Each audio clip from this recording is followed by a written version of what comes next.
안녕하세요. 중학생이 되는 딸과 함께 살고 있는 41세 여성입니다. 저는 2년 전에 배은망덕한 인간들 때문에 지옥의 불구덩이에 빠졌다가 겨우 살아났습니다. 저를 지옥으로 밀어넣은 인간들은 시댁 식구들이었죠. 시댁 식구들은 신혼 때부터 한 통속이 되어서 돈 없고 가난한 친정과 저를 벌레 보듯이 하였습니다. 그때 당한 서러움과 억울함은 책으로 써도 몇 권은 될 정도였는데요. 그래도 여자로 태어난 업보라고 생각하고 고된 시집살이를 눈물로 참아냈습니다. 시댁 식구들을 가족들이라고 생각하고 시댁이 경제적으로 힘들어졌을 때 시댁을 다시 일으켜 세우려고 했죠. 그런데 그 인간들은 제 뒤통수를 치고 인생을 끝장내려고 했습니다. 소문이라도 내고 싶은 마음에 이 끔찍한 경험을 여러분들에게 들려드리고자 합니다.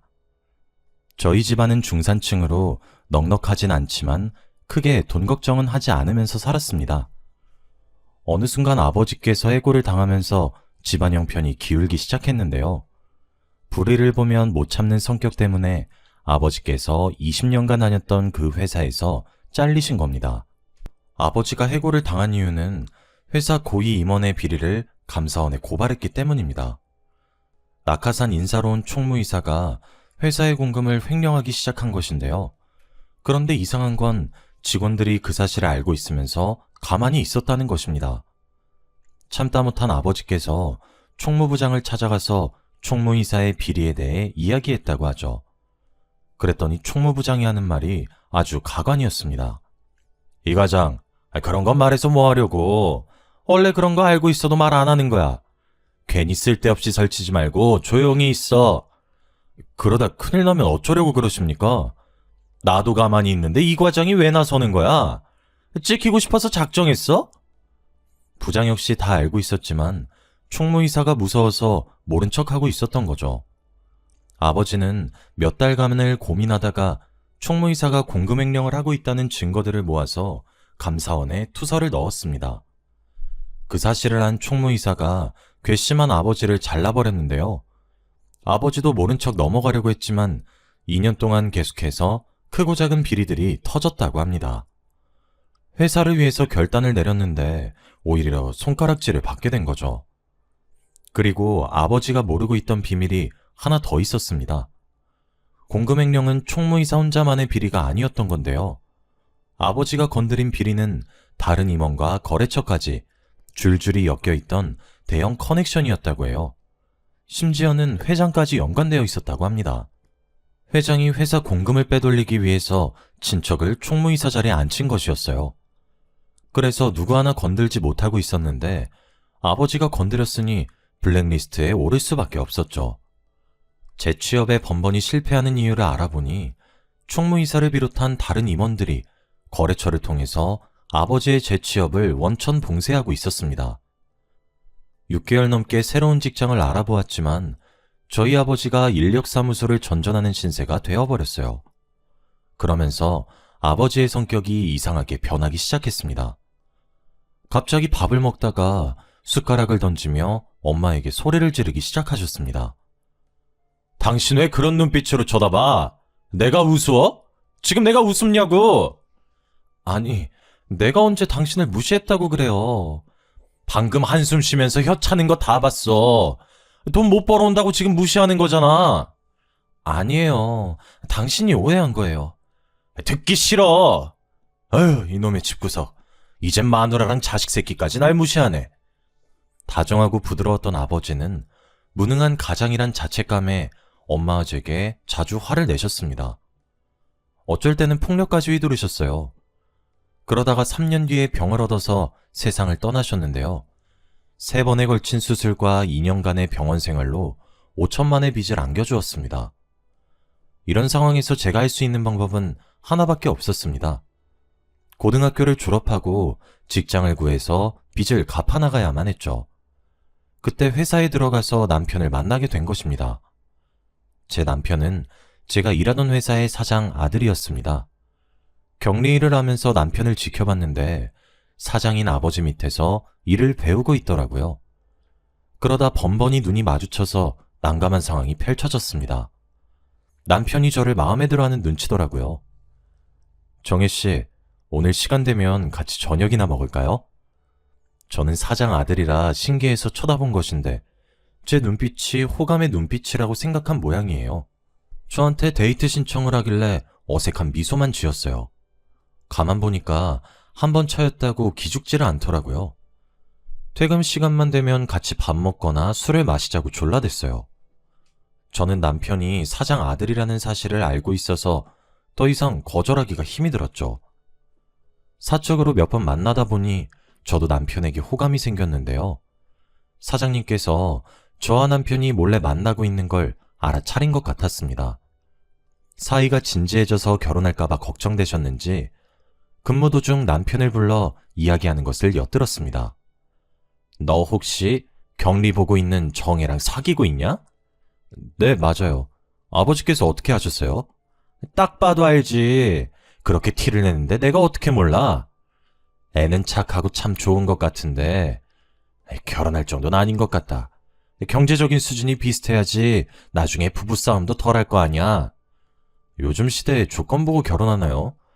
제가 못 사는 것도 아니고 그렇게 조건 따져가면서 결혼하면 저 영원히 결혼 못 할 수도 있어요. 아무리 그래도 격리나 하던 애를 며느리로 들일 수 없어. 세상에 여자가 이렇게 많은데 하필이면 정혜냐? 좋은 말 할 때 다른 애 찾아봐. 그날 이 대화를 엿듣고 얼마나 우울했는지 모릅니다. 제가 생각해봐도 가진 게 빚밖에 없는데 사장님께서 결혼을 반대하는 것도 당연했죠. 제가 부모라도 더 나은 집안과 사돈을 맺으려고 했을 테니까요. 그래서 남편과 멀어지려고 연락도 줄이고 회사에서는 사무적인 대화만 나눴습니다.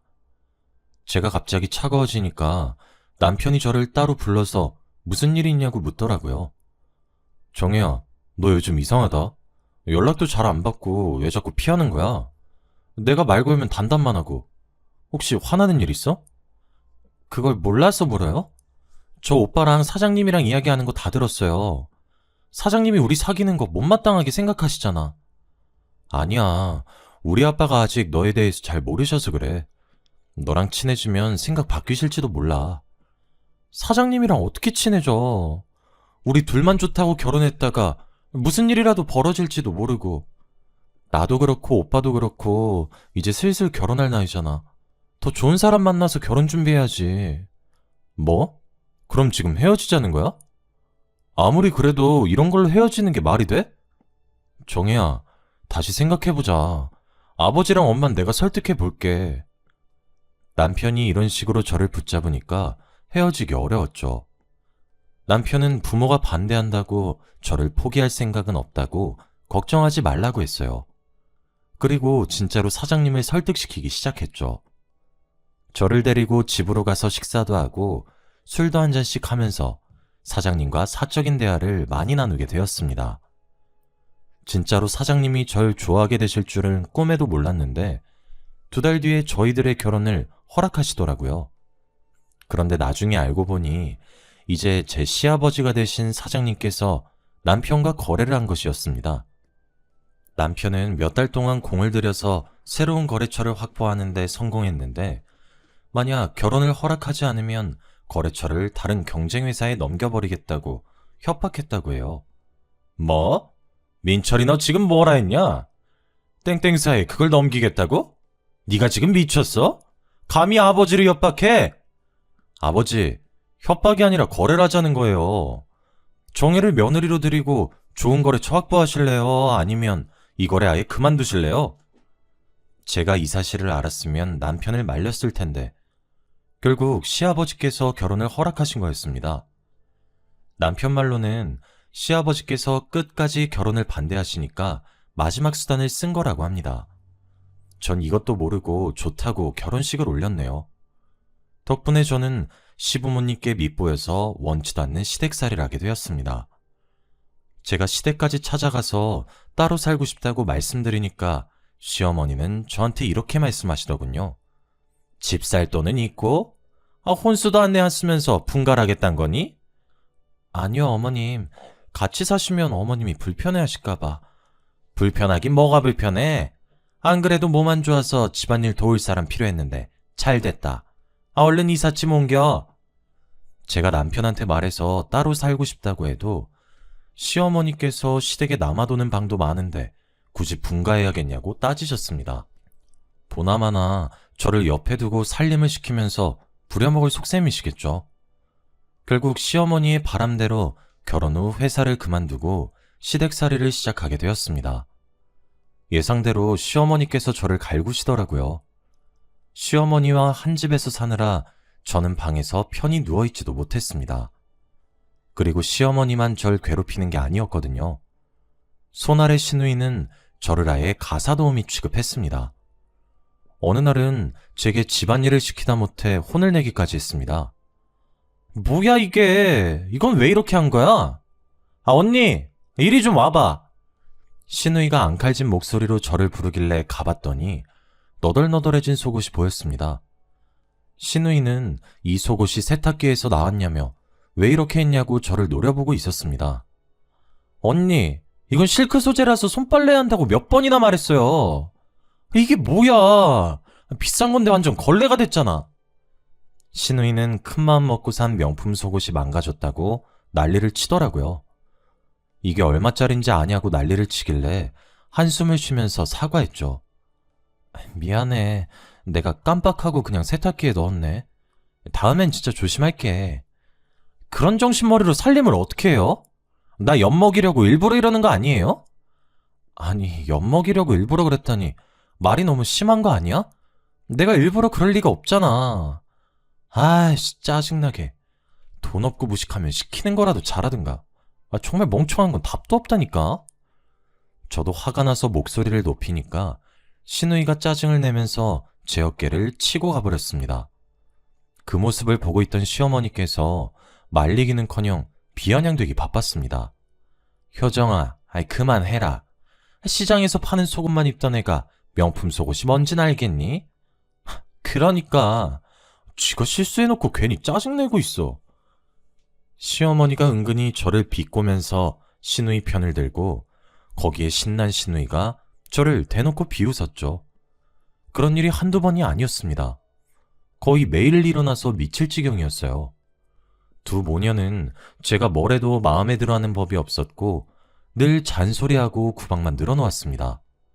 남편에게 말해봐도 시어머니와 시누이는 남편이 하는 말을 귓등으로도 듣지 않았습니다. 모두 제 집안이 가난한 탓이라 생각하고 참을 수밖에 없었는데요. 그래도 저를 이해해주는 남편만 믿고 살았는데 1년 뒤 남편이 베트남으로 가게 되었습니다. 시아버지께서 베트남에 수출을 하려고 몇 년 동안 공을 들인 사업체와 드디어 연결이 됐습니다. 거래처를 관리하려면 남편이 베트남에 가야만 했죠. 남편이 이 이야기를 해주면서 저한테 3년만 참고 있으란 말을 해주었습니다. 여보, 당신 고생하고 있는 거 다 알아. 근데 눈 딱 감고 3년만 참자. 내가 베트남에서 성공하고 오면 분가하자.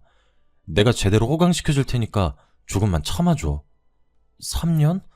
1년도 힘들 것 같은데 3년? 안 가면 안 되는 거야? 내가 안 가면 당신이 더 힘들어질 거야. 나도 안 가고 싶었는데 당신 시댁에서 나오게 하려면 다녀와야 할 것 같아. 그럼 딱 3년이다. 더 길어지면 안 돼. 그 뒤로 우리 분가하는 거다. 나랑 약속해. 남편을 베트남으로 보내는 대신 돌아오면 꼭 분가하기로 약속했습니다. 다행히 베트남에서 아예 사는 것이 아니라 3개월이나 6개월에 한 번씩 한국으로 들어올 수 있었습니다. 남편이 잠시 한국에 온 사이 딸아이도 가질 수 있었는데요. 제 딸이 걸음마를 시작할 무렵 어처구니 없는 소식을 듣게 되었습니다. 베트남에서 일하던 남편이 교통사고를 당했다는 거 있죠. 게다가 며칠 후에 세상을 떠났다는 소식을 뒤늦게 알아서 베트남으로 가게 되었습니다. 그곳 대사관 직원을 만나 병원으로 가니 정말 남편이 죽은 채로 누워있더군요.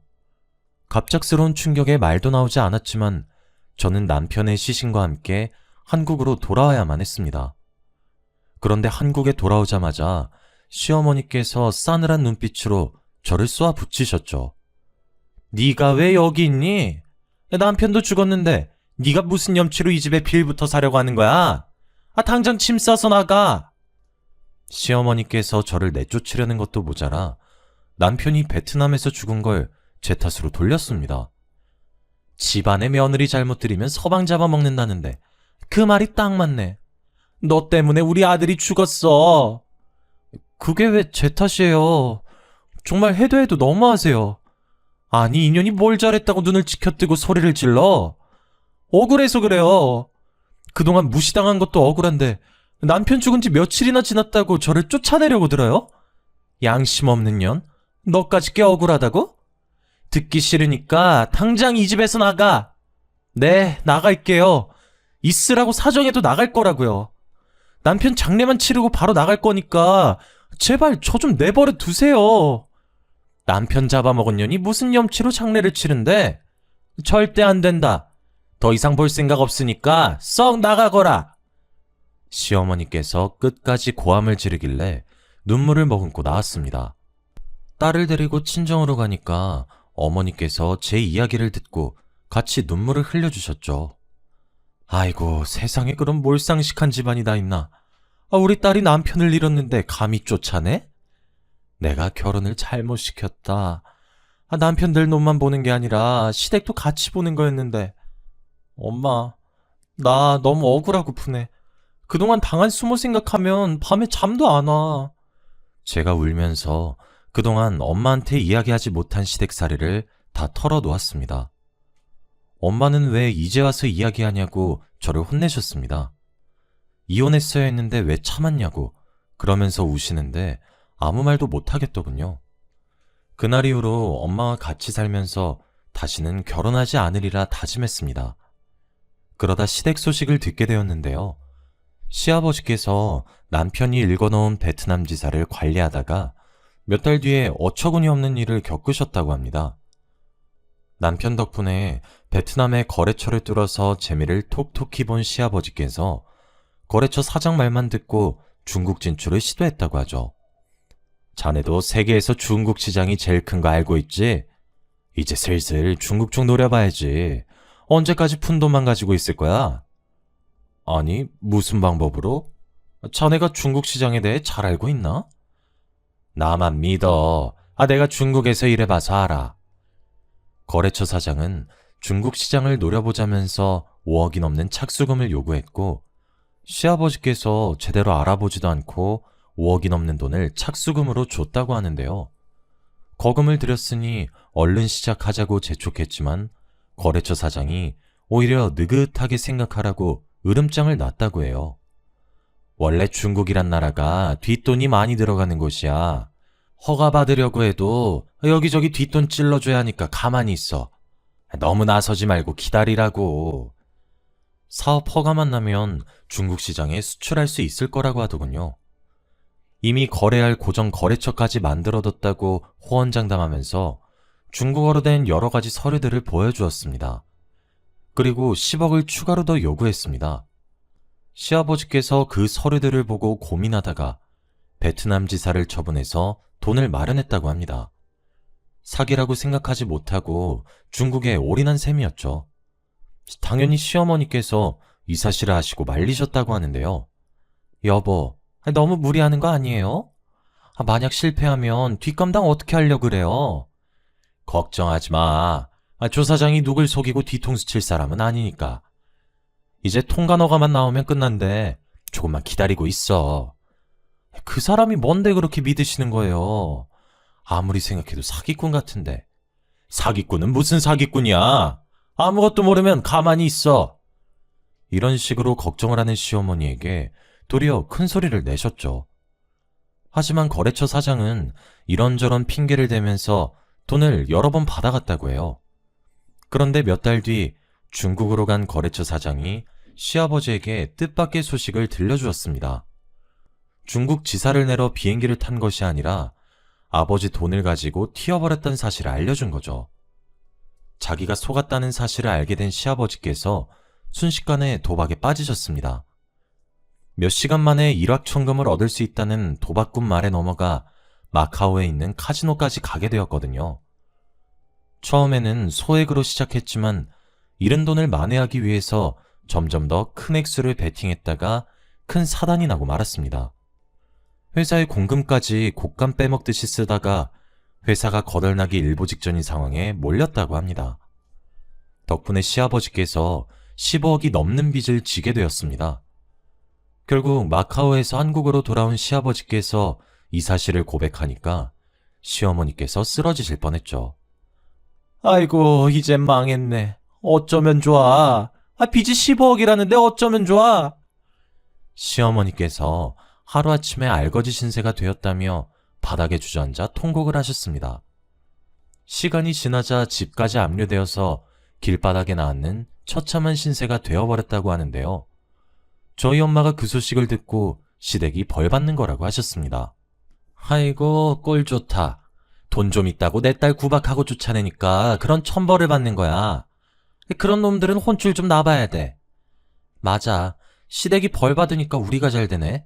진짜 사람 죽으란 법 없나 봐. 제가 괜히 이런 말하는 것이 아니었습니다. 15년 전에 외할아버지가 돌아가시면서 외동딸이었던 저희 엄마에게 논과 밭이 있는 땅을 유산으로 물려주셨습니다. 엄마는 아직 팔 때가 아니라는 동네 사람들 말에 그 땅을 팔지도 못하고 벌금을 물어야 하는 애물단지였습니다. 엄마 말로는 그 땅이 농지여서 경작하지 않으면 벌금을 내야 한다고 하더라고요. 결국 농사지을 형편이 안 돼서 벌금을 피하려고 마을 사람들에게 소작을 주었다고 하죠. 그런데 15년 뒤에 그 일대에 대규모 신도시가 들어서면서 엄마가 돈방석에 오르게 된 것입니다. 저도 모르고 있었던 사실을 어떻게 알았는지 시아버지께서 엄마에게 연락해 아양을 떨었다고 합니다. 저는 이 사실을 엄마를 통해 모두 다 전해 들었고요. 엄마도 글쎄 시아버지께서 도와달라고 아양을 떨면서 들은 말이라고 하더라고요. 안 싸돈 소문 들었어요. 가지고 있던 땅이 대박났다면서요. 정말 축하드려요. 쥐구멍에도 벼뜰 날이 있다더니 이젠 갑부가 되셨네요. 뭘요. 남편 잃고 혼자 사는 과부를 하늘이 딱하게 여기신 거죠. 딱하게 여기긴요. 딱한 사람은 따로 있는데. 네? 무슨 일 있으셨어요? 제가 하던 사업이 갑자기 힘들어졌어요. 그래서 조금만 도와주신다면 죽어도 잊지 않겠습니다. 그러면서 자기가 어떻게 사기를 당했고 사업을 망하게 되었는지 이야기해 주었다고 해요. 자기가 사기당하고 자기가 도박에 빠졌으면서 도와달라고 요청하는 시아버지가 무척이나 염치 없어 보였죠. 저희 엄마도 어이없어 하면서 딱 잘라 말했어요. 뭐? 저보고 도와달라고요? 저기요, 이것 보세요. 제 딸 남편 잡아먹은 년이라고 쫓아낼 땐 언제고 이젠 도와달라고요? 어림없는 소리 하지 마세요. 안 싸돈, 그때 일은 제가 사과드릴게요. 그리고 그냥 도와달라는 거 아닙니다. 회사를 전부 새애기한테 줄 생각입니다. 지금 우리 딸한테 회사 넘겨준다고 하셨어요? 시아버지께서 힘들어도 너무 힘들었나 봅니다. 갑자기 저한테 회사를 준다고 하길래 잘못 들었나 귀를 의심했습니다. 만약 엄마가 가진 돈으로 회사가 부도이기를 면하고 다시 살아난다면 그 회사를 제게 넘기겠다는 겁니다. 제 말 못 믿으시겠다면 변호사 앞에서 각서 써드릴게요. 제발 부탁드립니다. 저 이러다 망합니다. 하지만 아버님, 저는 회사 운영해 본 적도 없고 아무것도 모르는데 무작정 주시겠다고 하면 안 되죠. 그런 건 걱정하지 마라. 내가 옆에서 도와줄 테니 천천히 배우기만 하면 돼. 지금 후계자 자리를 저한테 주시려고요? 신우인 어쩌고요? 내 딸은 후계자감 아니라는 거 진작부터 알고 있었다. 그러니 너한테 이러는 거 아니냐? 그러면서 시아버지께서 투자 명목으로 도움을 주면 매달마다 투자금 외에 지분을 주겠다고 약속했어요. 다시는 시댁 식구들을 보지 않겠다고 다짐했는데 엎드려서 비는 시아버지 모습을 보자 측은한 마음이 생기더라고요. 오죽했으면 거의 남이나 다름없는 며느리한테 와서 이러는 걸까요? 게다가 시아버지가 말하는 조건도 나쁘지 않으니 10억이 넘는 토지 보상금을 투자금으로 주기로 했어요. 원래는 그 돈으로 노후 대책을 하려고 했는데 의논 끝에 시아버지의 제안을 받아들이기로 한 거죠. 당연히 저도 갑작스러운 제안을 받아들인 게 걱정되긴 했습니다. 엄마한테 이래도 되는 거냐고 물어보니까 무작정 오케이 한 것이 아니라서 생각이 있어서 승낙한 거라고 하셨습니다. 확실하게 계약서도 받아뒀고 건물보단 회사에 투자해서 매달 수익 챙기는 게 훨씬 나을 것 같구나. 네가 회사 차지하면 CM이랑 신우도 널 얕잡아 볼 일 없을 거다. 엄마가 며칠 뒤에 계약서대로 시아버지께 10억을 투자했습니다. 그 덕분에 시아버지께서 급한 불을 끌 수 있었고 시댁도 압류의 위기에서 벗어날 수 있게 되었습니다. 시어머니도 이 사실을 알고 제 눈치를 보며 고맙다는 인사를 다 건네더라고요. 아가, 고맙다. 그동안 내가 너한테 모질게 굴었던 거 용서해다오. 내가 그동안 생각이 짧았던 것 같다. 정말 미안하구나. 시어머니께서 제 손을 잡고 머리까지 숙이시길래 불편한 마음이 들었습니다. 게다가 신우이까지 제게 사과를 하며 시댁으로 다시 들어와서 살라고 하더군요. 저는 이 사람들을 용서할 생각이 없었는데 저 자세로 나오니 마음이 흔들렸습니다. 게다가 시아버지께서 저를 대표이사로 앉히겠다는 약속을 지키셨죠. 저를 소개하는 자리를 갖기 위해 시아버지께서 고위 임원들 회의를 여신 것이었습니다. 그러면서 저를 대표이사라고 이야기해 주길래 정말 감회가 새로웠습니다. 여러분, 우리 회사를 위기에서 구해낸 신임 대표이사님입니다. 모두 박수로 환영해 주세요. 임원들이 전부 자리에서 일어나서 축하해 주어서 엄청나게 떨렸지만 아무렇지 않은 척 했습니다. 격리일만 하던 제가 대표이사직에 오르다니 지금 생각해도 믿을 수가 없는데요. 제가 민폐만 끼치는 것은 아닐까 싶었는데 시아버지께서 이것저것 많이 알려주셨습니다. 회사 일을 아예 안 해본 것이 아니라서 헤매지 않고 금방 배울 수 있었죠. 시아버지께서도 몇 년 동안 저를 가르쳐 주시면서 해준 말이 아직도 잊혀지지가 않아요. 아가, 내가 옆에 있으니까 아무 걱정할 것 없다. 아직은 실무 경험이 없으니까 차근차근 하나씩 배워가면 된다. 처음에는 하루 종일 자리만 지키고 앉아있다가 시아버지나 임원들이 가지고 오는 결제 서류에 형식적으로 사인만 해주었습니다. 하지만 2년, 3년, 4년이 지나가니 저도 알아가는 게 많아지고 있습니다. 시아버지의 도움을 안 받는다고는 할 수 없지만 대표이사직을 무사히 해내고 있습니다. 엄마도 투자에 대한 지분으로 매달 수익이 통장에 입금되고 있다고 하니까요. 걱정할 거리가 점차 사라져가고 있다고 말씀하시더라고요. 아이고, 내 팔자의 걱정은 무슨 사치다, 사치. 요즘 세상에 가만히 앉아있어도 매달 돈이 저절로 들어오다니 이런 게 바로 신선노름 아니겠니? 이러다 돈 가지고 도망가는 게 아닐까. 시아버지를 믿지 못하던 엄마도 이젠 마음 놓고 시아버지가 하는 말은 전부 믿게 되었습니다. 저도 아버님을 믿게 되면서 사이도 돈독해져 갔죠. 아버님께서 퇴근하더라도 회사 생활을 하면서 애로사항은 없는지 늘 확인하고 가셨습니다. 오늘은 어땠냐? 사장 자리에 앉아보니 힘들지 않아? 아니에요. 아버님이 도와주시니까 편하게 배우고 있어요.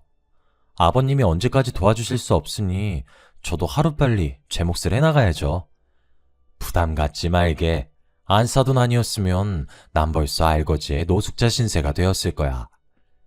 이렇게 이야기하다 보니 시아버지의 말과 태도가 확실히 달라진 게 보였죠.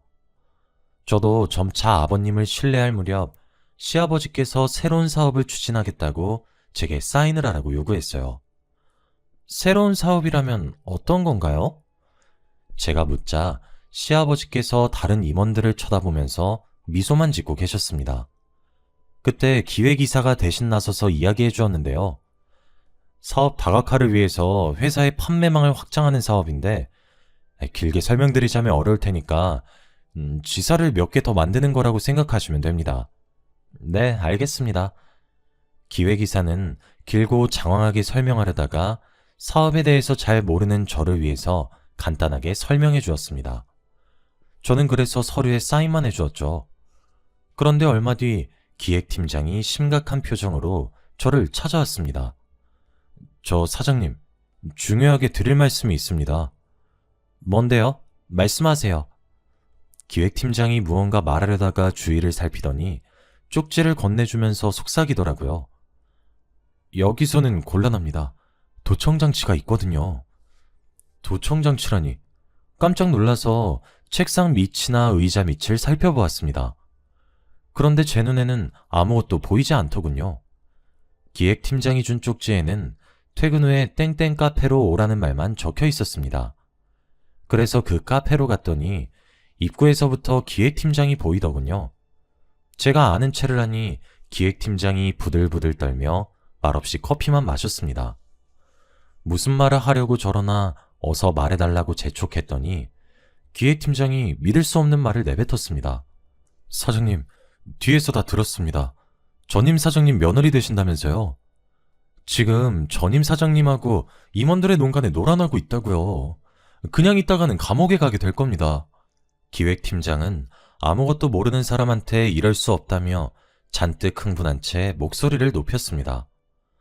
제가 놀라서 어리둥절해 있자 기획팀장님이 차분하게 모든 상황을 설명해 주었는데요. 시아버지께서 저를 바지 사장으로 앉혀놓고 이용하고 있다는 충격적인 말을 꺼내더군요. 아버님께서 임원들과 한통속이 되어서 회사 공금을 야금야금 빼돌리고 있었는데 이제 곧 회사에 있는 자금을 전부 빼돌릴 거라고 합니다. 그리고 고의로 부도를 낼 거라고 하더군요. 제가 믿을 수 없다고 하니까 기획팀장이 더한 말을 해주었습니다. 아직 놀라기엔 일러요. 그 인간은 저번에도 회사를 말아먹은 전적이 있으니까요. 도박에 빠진 놈을 믿는 것 자체가 미친 짓입니다. 시아버지께서 도박 맛을 잊지 못해 아직까지 카지노를 오가고 있다고 해요. 예전에도 해외 출장을 다니면서 카지노에 가려고 회사 공금에 돈을 댔다가 수습하기 힘든 지경에 이르자 동업자에게 뒤집어 씌웠다고 합니다. 이번에는 제가 그 타겟이 된 거고요. 저희 엄마가 돈방석에 앉았다는 소문을 듣고 저희 모녀를 이용하려고 끌어들인 겁니다. 그러면서 얼마 전에 사인한 서류를 언급하더군요. 사장님께서 사인한 서류는 회사를 고의로 부도내는데 이용할 겁니다. 투자자들이 사장님을 고발하게끔 할 게 뻔해요. 시아버지와 임원들이 돈을 챙겨서 도망을 가면 바지 사장인 저는 꼼짝없이 법적인 책임을 지게 되는 거죠. 왜 굳이 아무것도 모르는 저를 대표이사직에 앉히나 싶었습니다. 아직도 아버님을 믿은 게 후회가 되네요. 세상에 누가 투자금 줬다고 회사 대표이사 자리를 내어줄까요? 시아버지를 믿은 제가 너무 바보같이 느껴졌습니다. 그래서 제가 이 사실을 알려준 기획팀장에게 소리를 지르고 말았습니다. 말도 안 돼요. 제가 그 말을 믿으라고요? 입 닫고 모른 척할 수 있는 일이었는데 왜 말해준 거죠? 제 친한 친구도 당했습니다. 민철이 녀석도 몇십 년 동안 이 회사 다니며 모든 걸 내걸었는데 아무렇지 않게 사기를 치더라고요. 그냥 모른 척 할 수도 있지만 자꾸 민철이 녀석이 생각나서 그냥 두고 볼 수만은 없었어요. 큰일이 나기 전에 빨리 손 쓰셔야 합니다. 믿기지 않으면 직접 보라며 기획팀장이 자기가 모은 증거 자료들을 제게 주고 자리에서 떠나버렸습니다. 그래서 저는 바로 경찰서를 찾아갔죠. 형사들과 함께 시아버지를 찾아갔더니 아무것도 모르고 임원들과 회의를 하고 있더군요. 형사가 아버님 손목에 수갑을 채워버리자 아버님께서 소리를 지르셨습니다. 당신 뭐야? 왜 나한테 수갑을 채우는데? 뭐? 네가 신고를 했다고? 아가, 이게 무슨 짓이냐? 네가 뭘 단단히 오해하고 있는 모양인데 난 아무것도 안 했다. 일단 수갑 풀고 이야기 좀 나누자. 끝까지 오리발 내밀 셈이세요? 당신이 회사 돈 챙기고 도망가려고 했잖아. 형사님, 전 이분이랑 이야기할 생각 없으니까 빨리 경찰서로 데려가 주세요. 형사가 아버님을 데려가자 어이없는 일들이 드러나기 시작했습니다. 시어머니도 시아버지의 계획을 알고 있었지만 일부러 숨기고 있었던 거였어요. 그 사실을 알고 엄마가 시댁을 찾아가 난리를 피우셨습니다. 다짜고짜 물건을 집어던지다 못해 시어머니의 뺨을 갈겨버렸죠. 네가 미쳐도 제대로 미쳤구나. 돈에 미쳐서 며느리를 감옥에 보내려고 해? 네 년도 감옥에 들어가야 해. 두고 봐. 내가 꼭 감옥에 넣어줄 테니까.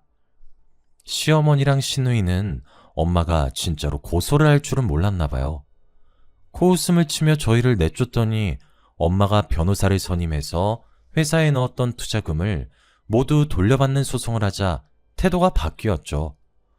엄마가 시댁의 재산을 압류하는 과정에서 집까지 압류하게 만들었거든요. 시어머니와 시누이가 그제야 집으로 찾아와 울면서 빌었습니다. 세아가, 내가 잘못했다. 너희 엄마가 그러던데 네가 용서해주면 소송 철회한다고 하더라. 우리 진짜 집 압류당하면 길바닥에 나 앉아야 돼. 우리 애정을 생각해서라도 집만은 돌려다오. 제발 부탁한다. 언니, 나하고 결혼한단 말이야. 그런데 집이 압류된다니. 언니, 나 좀 살려줘. 시키는 건 뭐든지 다 할게. 잘못은 아버지가 했지 내가 한 게 아니잖아. 뭐?